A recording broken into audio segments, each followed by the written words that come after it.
Many thanks for joining us on the newsroom on TV 360 Nigeria. At least 21 people have been reported killed, while 28 others sustained various degrees of injuries when gunmen attacked Kukumdaji village of Koro local government area of Kaduna State on Sunday night. President of the community, Yashin Titus, who confirmed the attack, said the gunmen, suspected to be headsmen, invaded the venue of a wedding party in the community at about 10 p.m. on Sunday night and opened fire on the people who attended the party. He further adds that 19 people died on the spot, while 2 others later died at the hospital. Meanwhile, the State Police Command is yet to confirm the incident. An Ondo governorship aspirant Olusegun Abraham has stepped down for Governor Rotimi Akeredolu in the state's All Progressives Congress primary election scheduled for Monday. Akeredolu revealed this via his official Twitter handle on Monday morning. Abraham's exit from the race for the APC ticket comes hours after another aspirant, Ife Oyedele, stepped down for Akeredolu, who is seeking a second term in office. The governor, who's seeking a second term, will now go against 9 other aspirants for the party's ticket later today. Security presence has been beefed up at the National Assembly ahead of the appearance of Senator Godswill Akpabio before the House of Representatives Committee on Niger Delta Development Commission, NDDC. The committee is probing the alleged financial misappropriation at the development agency. Akpabio, who is the Minister of Niger Delta Affairs, has been accused by former acting managing director of the NDDC, Joy Nunye, of corruption and sexual harassment. He has however denied the accusations. Current acting managing director of the agency, Daniel Ponde, is also expected to appear before the committee today. Meanwhile, lead director for the Center for Social Change, Eze Onyekpere, has blamed the ongoing crisis in the Niger Delta Development Commission on lack of transparency and accountability. Speaking on TV 360's flagship program, the G360, Onyekpere urged President Muhammadu Buhari and relevant security agencies to step in to ensure all allegations of financial crimes are properly investigated. What you had was lack of transparency and accountability, which gave room to a few persons who became a cabal to sit behind the curtains and simply share out the resources that should have gone to develop the Niger Delta. So it is an unfortunate situation. I expect the president to take a decisive action. The minister may have to step aside for a proper investigation, even the current management committee.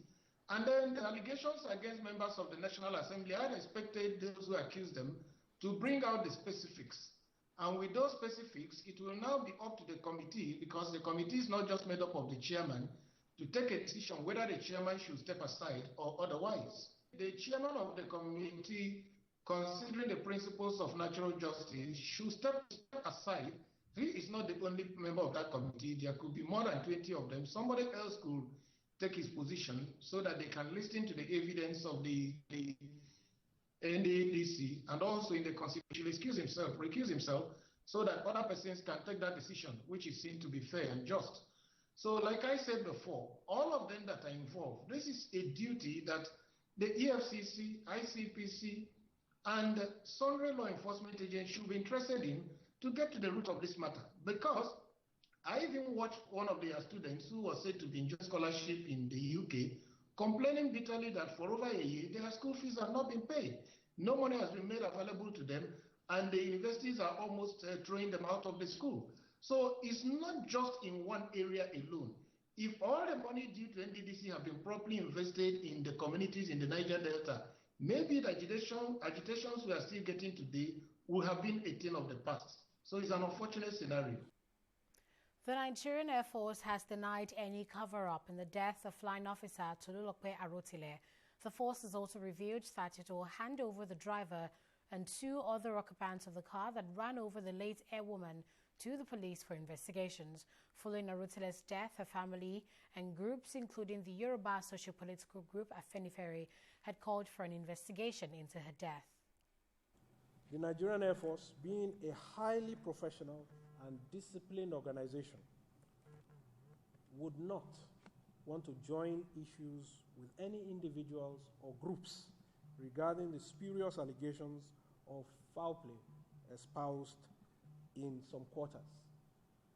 From the foregoing and all of the evidence that has been so far put together, all of the witnesses that have been interviewed, the evidence that has been on ground, there is no iota of truth in any of these spurious allegations about foul play. The preliminary investigation concluded that, firstly, the death of Flying Officer Arotile was caused by blunt force trauma to the head and significant bleeding resulting from being struck by the vehicle.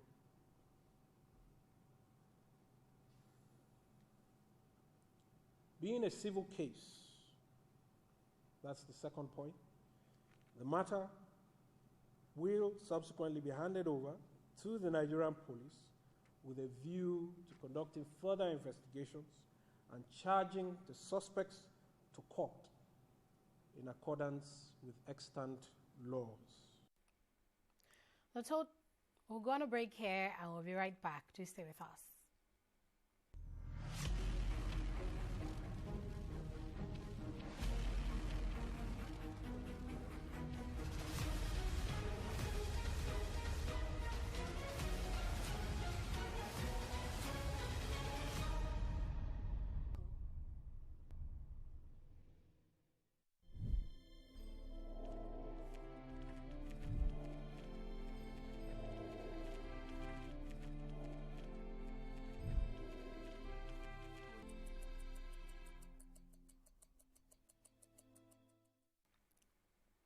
The total number of coronavirus cases in Nigeria is headed towards the 37,000 mark.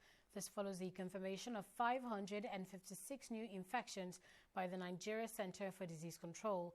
The health agency saddled with such responsibility in the country. Given an update on the outbreak of the disease in a late-night tweet on Sunday, the NCDC revealed that the new cases were reported across 17 states and the Federal Capital Territory. 19 states reportedly did not record a new case of COVID-19 in the last 24 hours. The records show that 15,105 persons have been discharged, with 789 deaths recorded so far. Nigeria's Foreign Affairs Minister Geoffrey Onyema has tested positive for COVID-19. Onyema is a member of the Presidential Task Force on COVID-19 that's coordinating the country's response to the pandemic. He announced in a tweet on Sunday that he would be self-isolating at a health facility.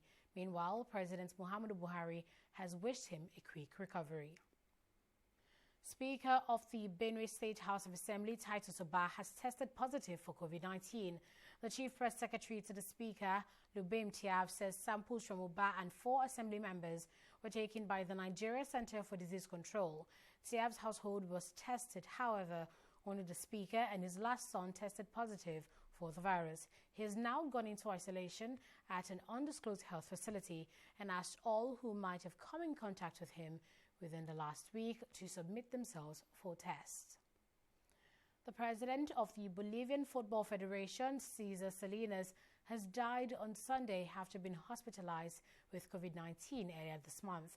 The federation confirmed his death in a statement that highlighted his dedication and commitment to national and international football. 58-year-old Salinas had chaired the FBF since 2018. He was director of the strongest in La Paz, a century-old Bolivian soccer institution. His wife, head of the same club, also tested positive for COVID-19. Bolivia has registered 58,136 cases and 2,106 deaths. Let's take a break here and we'll be right back. Just stay with us.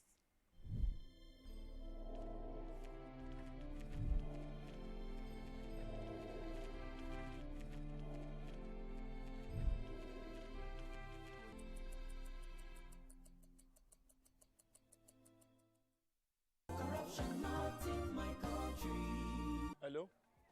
Yeah, I found your wallet in front of a supermarket. Meet me at Apple Junction. Yes, I'll be waiting for you. Now we find out. 2 of us. Thank you very much, officer. You know, it's surprising that men like you still exist in the police force. Yes, Oh, yes. This is just a token of my appreciation. Oh, no, you don't need to do this. We are only doing our job. Thank you very much. God bless you. You're welcome. Now I know police is really my friend. Yes. Friend. Hey.